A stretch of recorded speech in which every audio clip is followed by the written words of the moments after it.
A few days later, the teacher who had been with us on the train came by the house to say that school was starting. The village didn't have an empty building big enough to hold the evacuated children, so the evacuees had to share the village school. The regular village students would attend with their regular teachers from 8 until noon, and then the evacuees and the evacuated teachers would go from 1 in the afternoon until 5. The teacher gave Miss Smith directions to the school. "We'll see you Monday afternoon," she said to Jamie as she got up to leave. We'd all four been sitting in the main room of Miss Smith's house, on the squishy purple chairs and sofa. Miss Smith had made tea. Now she smiled quizzically at the teacher and said, "Ada too, of course."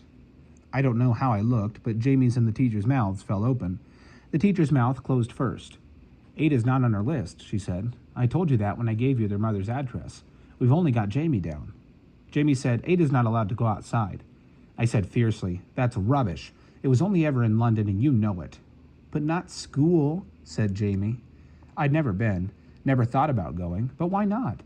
I could get there on my crutches. It wasn't that far. Miss Smith argued that lists didn't matter. Surely the lists weren't accurate. And besides, many of the children had already gone back to London. There had to be room for me. "Room, yes," the teacher said slowly. "But is it appropriate?" She stood and took a book off one of Miss Smith's shelves. "Here," she said, holding it open and out to me. "Read a bit of that." I looked at the page. The rows of marks blurred and swam before my eyes. I looked up.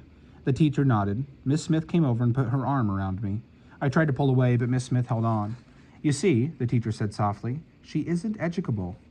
I didn't know what educable meant. I didn't know if I was educable or not. "She simply hasn't been taught," Miss Smith said.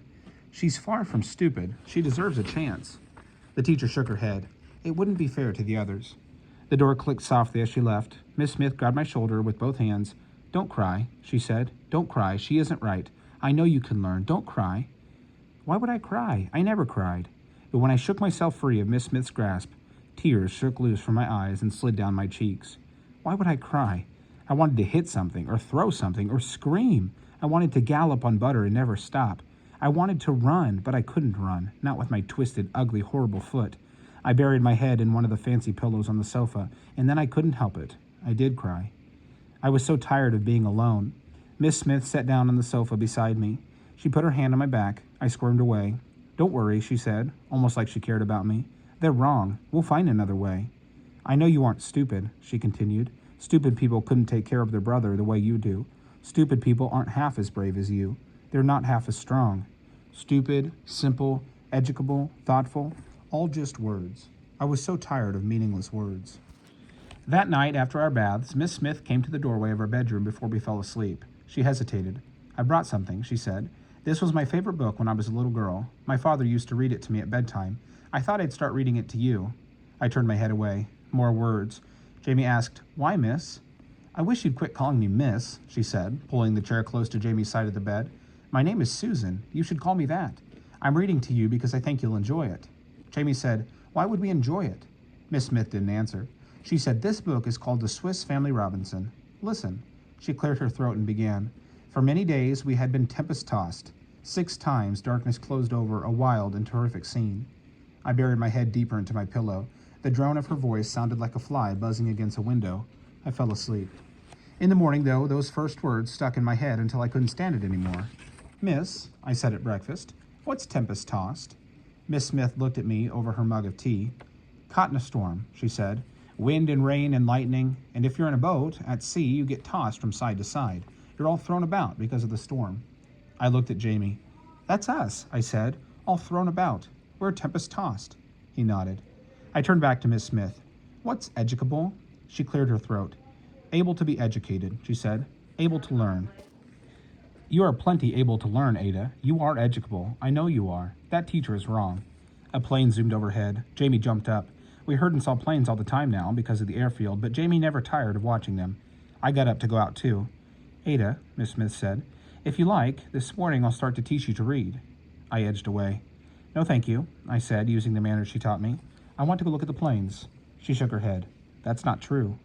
"I want to talk to Butter." Miss Smith leaned forward. "You're perfectly capable of learning. You mustn't listen to people who don't know you.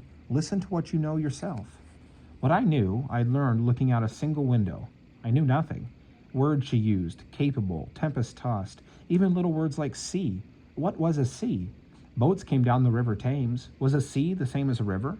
I knew nothing at all. I need to see the pony, I said. She sighed. Suit yourself, she said, and turned away. I'd found a brush in the storage room, and I used it all over Butter's yellow coat. Dust and loose hair flew up. I could tell he liked it. Good, isn't it? I asked him. Get the itches out. My skin didn't itch the way it used to. The stinky lotion cleared up the rough patches on my skin, and my head felt better now that Miss Smith brushed my hair for me every morning. She braided it for me into a single plait down my back, so it stayed neater, out of my way in the wind, and wasn't as tangled at night. She brushed me the way I brushed Butter, which was odd no matter how I thought about it. Look, Jimmy cried, pointing to the sky. It's a different one. He ran across the pasture, trying to get a better view of the plain. I rode Butter twice around the field before he got me off. At lunch, Miss Smith said she would walk Jamie to school for the first day. You'll be all right by yourself, Ada? She asked. Or you could come. I shook my head. I wasn't going near the school, and that turned out to be lucky. The minute Miss Smith left with Jamie, I climbed back onto Butter, and so I was there when the strange horse jumped into our field.